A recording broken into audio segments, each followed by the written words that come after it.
Fourth step में आपने क्या करना है, compare P1, P2 and P3 from step 3 to the values used at the start of the step 2.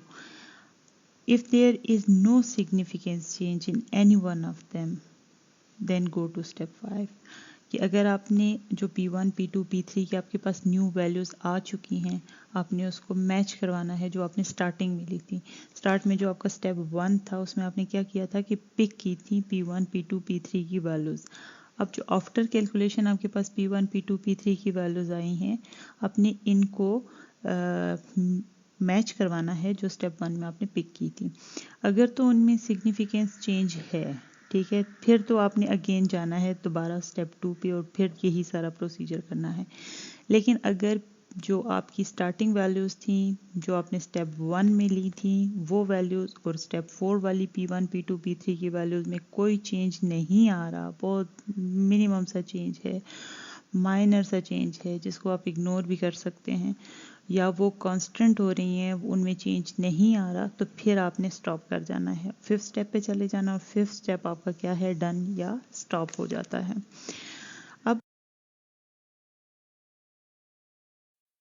अब यही जो आप लोगों ने 5 स्टेप्स सुने हैं ऑप्टिमल पावर फ्लो के, इसके साथ ही आपने इसको सॉल्व करना है। तो देखें जो पहला स्टेप है स्टेप 1, आपने जस्ट पिक की P1, P2, P3 की कोई भी वैल्यू जो उसकी मैक्सिमम एंड मिनिमम लिमिट के अंदर लाई कर रही हैं। लेट से P1 के लिए आपने उठा लिया 400 मेगावाट, P2 के लिए उठा लिया 300 मेगावाट, P3 के लिए उठा लिया 150 मेगावाट। ये रैंडमली आपने खुद उठाया है, ठीक है, या आपके ऑप्टिमाइजेशन एल्गोरिदम आप उसको रन कर रहे हैं तो उसने रैंडमली उठा लिया उसकी with in minimum and maximum limits के साथ से ही। देन स्टेप 2 पे जाते हैं। स्टेप 2 में आप लोग क्या कर रहे हैं, जो आपके पास इंक्रीमेंटल लॉसेस थे जो आपने स्टार्टिंग में कैलकुलेट किए थे, ठीक है, इसी इक्वेशन 3C के स्टार्ट में आपके पास क्या था, एक लॉस की इक्वेशन थी P लॉस की। तो आपने हर यूनिट का इंक्रीमेंटल लॉस कैलकुलेट किया था विद रिस्पेक्ट टू P1, ठीक है, फिर आपने इंक्रीमेंटल लॉस P2 का, फिर आपने इंक्रीमेंटल लॉस P3 का कैलकुलेट किया था, यानी P loss by P1 partial derivative, P loss by P2 partial derivative और P loss by P3 partial. तो आपके पास 3 इक्वेशंस आई थी। उन इक्वेशन में देखें तो आपके पास क्या था, P1, P2, P3 की वैल्यू वेरिएबल्स आ रहे थे। तो वो जो P1, P2, P3 के वेरिएबल हैं उसको रिप्लेस कर दें, ये जो अभी वैल्यूज़ आपने उठाई हैं 400 P1 की वैल्यू, P2 की वैल्यू आपने 300 उठाई है और P3 की वैल्यू आपने 150 उठाई है, ये उठा के डाल दें आप अपनी इंक्रीमेंटल लॉस की तीनों इक्वेशंस में। तो जब आप ये वैल्यू डालते हैं तो आपके पास तीन इनकी वैल्यूज़, इंक्रीमेंटल लॉस कैलकुलेट हो गया, जैसे कि incremental loss of P1 unit 1 के लिए जो कैलकुलेट हुआ है that is 0.0240, then incremental loss for unit 2 is 0.054 and then incremental loss of unit 3 is 0.0360. Then you will add up all three losses and you will get 15.6 megawatt। ये आपके पास total loss आ गया है। तो जो आपका step 2 था जो आपने अभी डिफाइन भी किया था उसमें आपने कहा था कि मैंने क्या करना है कि इंक्रीमेंटल लॉसेस कैलकुलेट करने हैं and then sum of losses calculate करने हैं। अब स्टेप 3 पे चले जाते हैं। स्टेप 3 में आपका जो मेन इक्वेशन है, मेन इक्वेशन आपके पास क्या था कि आपने कहा इंक्रीमेंटल कॉस्ट, लेफ्ट साइड पे आपकी क्या आ रही है, incremental cost which is DF by derivative of F या partial derivative of F with respect to unit 1 की power partial derivative of P of I, then equal to lambda और 1 minus incremental losses, ठीक है। और आपके पास जो main equation थी अगर आपको याद हो तो वो आपके पास क्या आ रही थी, DF by D of P of I equal to lambda 1 minus partial derivative of P loss divided by P of I, ठीक है। तो अब आप दोनों कैलकुलेट कर चुके थे, ठीक है। तो जो आपके पास वो अब उस इक्वेशन में आप ये वैल्यूज उठा के डाल दें जो आपने इंक्रीमेंटल लॉस अभी कैलकुलेट किया है। राइट साइड पे देखें तो आपके पास lambda 1 minus incremental loss of first one which is 0.0240 और इसी के लेफ्ट साइड पे आपके पास क्या आ रहा है, वही जो आपने इंक्रीमेंटल कॉस्ट कैलकुलेट की थी यूनिट 1 के लिए, दैट वाज 7.92 प्लस 0.0312 P1। इसी तरह आपके पास यूनिट 2 के लिए इंक्रीमेंटल कॉस्ट क्या थी, 7.85 plus 0.0388 P2 equal to lambda 1 minus incremental loss which is 0.054, ऊपर ही 52 सॉरी, ऊपर ही आपने कैलकुलेट किया हुआ है, आई थिंक इट इज़ 54, ठीक है।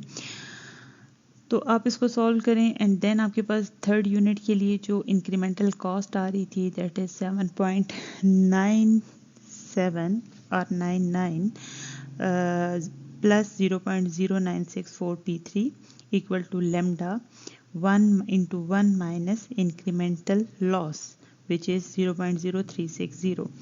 तो ये अब आपके पास simplified form of the equation आ गई है, ठीक है। अब इन इक्वेशन से आपने लेमडा की वैल्यूज़ कैलकुलेट करनी है, ठीक है। किस तरह से कैलकुलेट करनी है कि आपने P1 से सॉरी इक्वेशन 1 से लेमडा की वैल्यू निकालें in the form of P1, then आपके पास सॉरी आप इक्वेशन 1 ये जो आपके पास स्टेप 3 की फर्स्ट इक्वेशन है यहाँ से P1 की वैल्यू निकाल लें in the form of lambda, then आपके पास इक्वेशन 2 से P2 की वैल्यू निकाल लें in the form of lambda, ठीक है। एंड देन इक्वेशन 3 से आप P3 की वैल्यू निकाल लें in the form of lambda, ठीक है। और इसको सब्स्टिट्यूट कर दें आपकी जो कॉन्स्टेंट की मेन इक्वेशन थी जो कि आपकी नेक्स्ट स्लाइड पे है।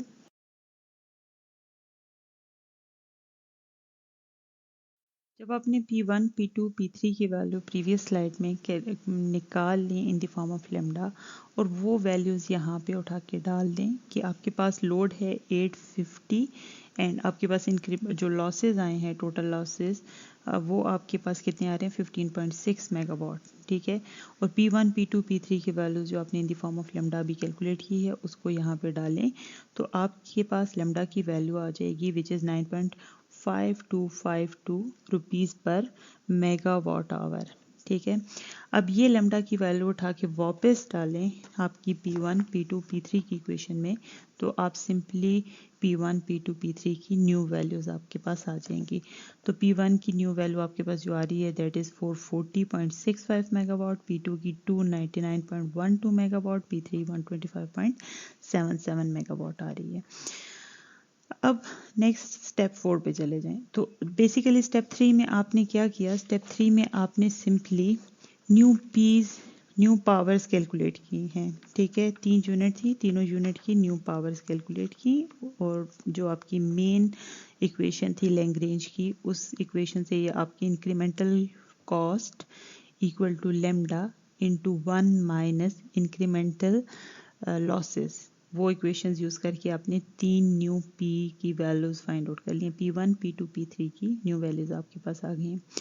स्टेप 4 में आपने सिंपली क्या करना है, ये जो न्यू वैल्यूज़ आई हैं P1 की, P2, P3 की, स्टेप 3 में इनको आपने चेक करना है या आपकी ऑप्टिमाइजेशन एल्गोरिथम चेक करेगा कि जो स्टेप 1 में आपने पिक की थी उन वैल्यूज़ में और इन वैल्यूज़ में कितना डिफरेंस है। अगर तो डिफरेंस मौजूद है तो फिर आपने रिपीट करना है स्टेप 2 to 4 अगेन, लेकिन अगर डिफरेंस नहीं है तो फिर आपने स्टेप 5 पे मूव कर जाना है। अब चूंकि आपके सामने वैल्यूज़ देखें तो 440, 299.12, 125.77 इनमें और जो स्टार्टिंग में आपने पिक की थी वो थी 400 for P1 and 300 for P2 and 150 megawatt for P3। तो इनमें क्वाइट डिफरेंस नज़र आ रहा है, ठीक है। तो इसलिए आप क्या करते हैं, आप अगेन चले जाते हैं स्टेप 2 पे।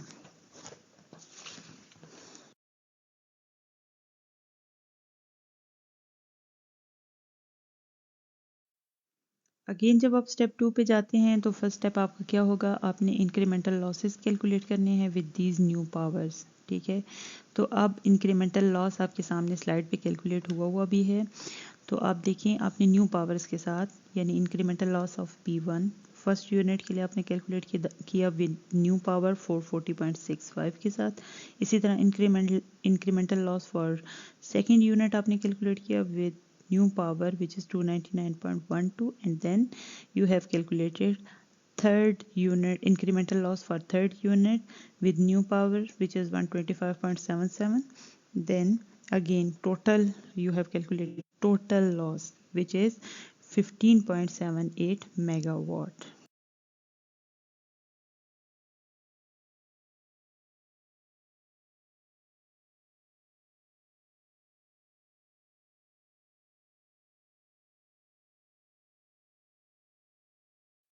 यहाँ पे आप फिर रिपीट करें स्टेप 3 को। स्टेप 3 में आपने क्या करना था, वही इंक्रीमेंटल कॉस्ट वाली जो इक्वेशन थी, ठीक है। Incremental cost equal to lambda 1 minus incremental loss, ठीक है। वहाँ पे आप ये न्यू लॉसेस डाल दें तीनों यूनिट्स के लिए। तीन इक्वेशन आपके सामने स्टेप 3 में लिखी हुई हैं, ठीक है।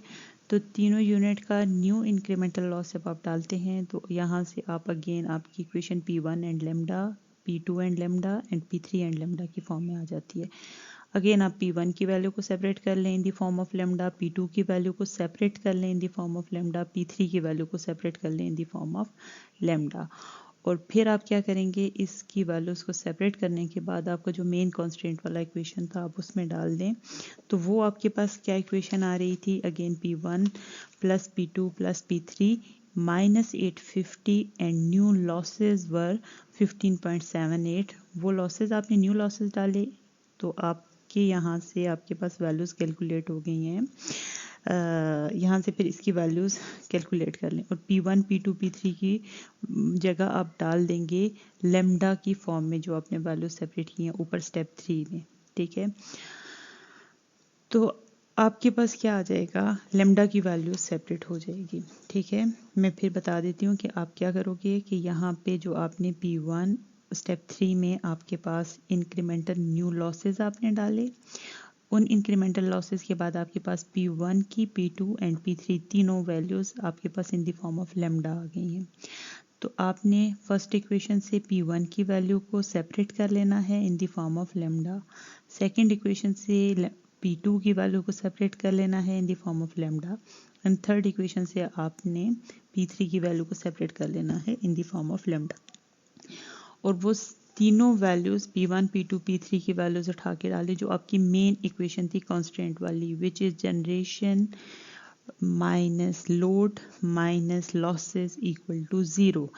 तो वहाँ पे P1 P2 P3 के बजाय आपने डालना है लेमडा डिवाइडेड बाय P1 की value, then lambda divided by P2 and lambda divided by lambda divided by जो आपने P3 से सेपरेट किया था वो वैल्यू उठा के डाल दें। देन आपके पास लोड वही 850 था और जो न्यू लॉसेज आए थे टोटल लॉसेज दैट वाज 15.78। तो यहाँ से आप लेमडा की वैल्यू को जब सेपरेट कर लेते हैं तो आपके पास वो आ जाती है 9.5275 और यही लेमडा की वैल्यू उठा के वापस डालें जो स्टेप 3 से आपने लेमडा की P1 P2 P3 की वैल्यूज को सेपरेट कर दिया था इन द फॉर्म ऑफ लेमडा। तो आपके पास P1 P2 P3 की न्यू वैल्यूज आ जाती हैं। अब आप देखिए आपके पास जो P1 P2 P3 की न्यू वैल्यूज आती हैं वो क्या आ रही हैं, 433.94 मेगावाट, 300.11 मेगावाट, 131.74 मेगावाट। अब ये वैल्यूज देखिए और जो आपके आपने इस स्टेप में इस आइट्रेशन में जो स्टार्टिंग में पिक की थी वैल्यूज आपके पास आई थी वो क्या थी, P1 की 440.65 megawatt, P2 299.12 megawatt and P3 125.77 megawatt. तो दैट मीन्स इसमें फिर स्टिल चेंज आ रहा है। तो आपने ये आइट्रेशन को दोबारा 2 to 4 फिर रिपीट करना है और ये आइट्रेशन आप इसी तरह से अब इन पावर की वैल्यूज P1 P2 P3 की वैल्यूज के साथ अगेन आप जाएंगे इंक्रीमेंटल लॉसेस कैलकुलेट करेंगे, देन इंक्रीमेंटल कॉस्ट वाली इक्वेशन में स्टेप 3 को रिवाइज करें, फिर आप लेमडा की न्यू वैल्यू कैलकुलेट करें, लेमडा की न्यू वैल्यूज के साथ आपने P की न्यू वैल्यूज आपके पास आ जाएंगी।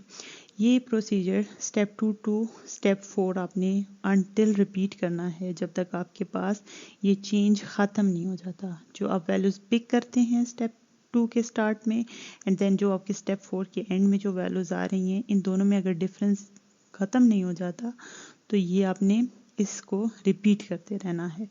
और जब आपका ये डिफरेंस ख़त्म हो जाता है कि जो आपने वैल्यू स्टेप 2 में पिक की थी और जो आपकी कैलकुलेट होकर स्टेप 4 में वैल्यूज़ आई हैं पावर की P1 P2 P3 की, तो वो अगर उनमें बहुत वो कांस्टेंट हो गया, उनमें चेंज ख़त्म हो गया, तो फिर आपने इस स्टेप को ख़त्म कर देना है और आपने आपका ऑप्टिमाइजेशन एल्गोरिथम का काम ख़त्म, और अब आप स्टेप 5 पे चले जाते हैं जो कि आपका डन या स्टॉप है।